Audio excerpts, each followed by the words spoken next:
Hi, my name is Brandon. I live in West Covina, but I grew up in Los Angeles. As a kid, I always had problems with my self-esteem, which led to depression while I was in a relationship with my ex. As a kid, I never had problems with making friends, but I always felt like I needed to be in a relationship. In 5th grade, I finally got into a relationship but ended 2 weeks in.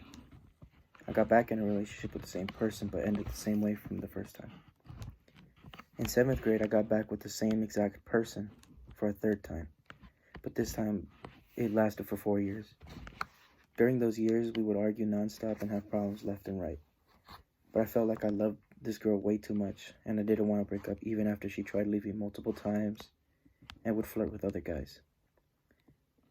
Every time I had a problem with her, I would get home and be sad and wouldn't do anything but stay in bed and try to sleep it off. If not that, I wouldn't eat. I would just cry the whole night, which was killing the inside of me. In the summer of 2016, I made a friend who would eventually end up trying to make me and her break up so he can date her.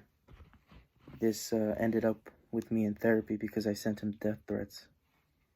This was a dark time in my childhood where not even my parents knew I was going through this much violence in my head. I later started questioning myself and found out the only reason I was angry and sad was because I didn't have any self-confidence. I always thought my ex could find someone better than me. In therapy, I learned how to control my anger and learned how to love myself. I learned that I didn't need to be in a relationship. Ever since I learned that, my life changed for the better. Anytime we would argue, I put no effort into fighting back, which ended up with her saying sorry for escalating the problem, and I still didn't care after that. We ended up taking a break since I would easily get tired of her crap and would hang out with my friends and ignore her. Every time I was with my friend, I forgot all about the stress.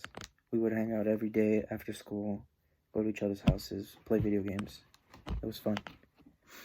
I forgot all about that stress that she caused, and I felt happy.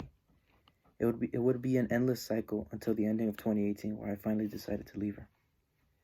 The biggest help I had were my friends and family supporting my choice and telling me being in a toxic relationship wasn't the best for me. Today I don't have any stress and I'm living the best life I've ever lived. I'm happy and single, which isn't a bad thing. I love myself more than ever, even if I have flaws. I know I'm unique and I have no chains holding me back. I feel like the problem was that I felt like I was in need of a relationship to feel love, when that wasn't the real case. I'm always being loved by family, friends, people who really care about me. Honestly, if there's anyone going through what I've went through, all I need to say is love yourself. And you don't need someone else's love because you have family who love you. You have friends who love you, even though they don't say it every day. You don't need someone to tell you, I love you, when it won't mean anything in 2 years. And I ask for you to take my story and learn from it. Don't do the same mistakes I did, and to try therapy. It's not as bad as people think. It's really helpful. It helped me when I was a freshman in high school. And I feel like that just changed my life for the best. Thank you.